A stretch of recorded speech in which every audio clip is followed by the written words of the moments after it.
आज की इस वीडियो में हम जानेंगे कि जब भी आप कोई केस फॉलो करते हैं या फिर कोई भी आप प्रोसेस कंटिन्यू करते हैं या फिर किसी प्रोसेस को आरंभ करते हैं तो आपको उसमें हमेशा किसी गवाह की विटनेस की ज़रूरत पड़ती है।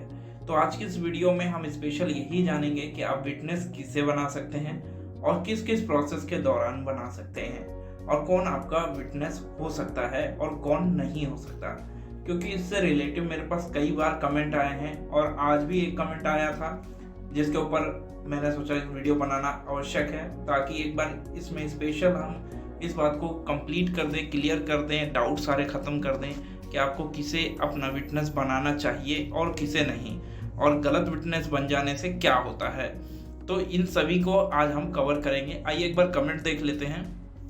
ये हमारे पास कमेंट आया था how to fill SS13 form के ऊपर कि विटनेस रिलेटिव कर सकते हैं या नहीं, या इसके अलावा ही मेरे पास और भी कमेंट आए हुए ट्रांसमिशन से रिलेटेड केस में, और भी इसके अलावा इंडेमनिटी बॉन्ड वगैरह फिल करते हैं उसमें भी आपसे एक मांगा जाता है कोई भी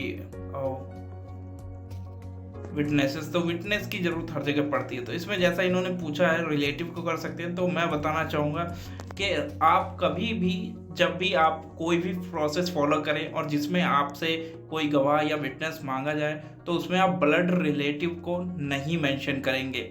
रिलेटिव में चल जाएगा, आपके चाचा ताया ये सब चल जाएंगे, बट ब्लड रिलेटिव नहीं चलेगा। जैसे कि आपके पिता हो गए, भाई बहन हो गए, ये सब नहीं चलेंगे, भैया भाभी ये भी नहीं चलेंगे।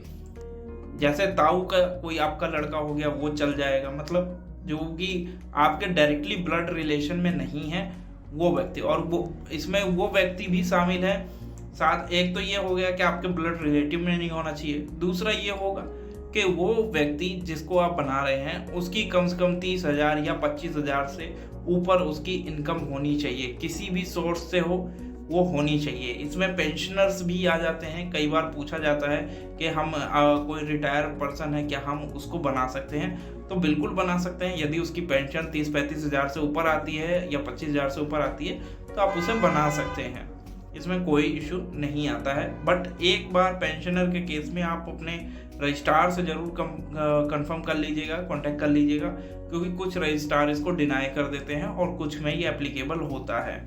तो ज़्यादातर मोस्टली केसेस में ये एप्लीकेबल होता है, हो सकता है कुछ चुनिंदा हो जो इसको डिनाई करें।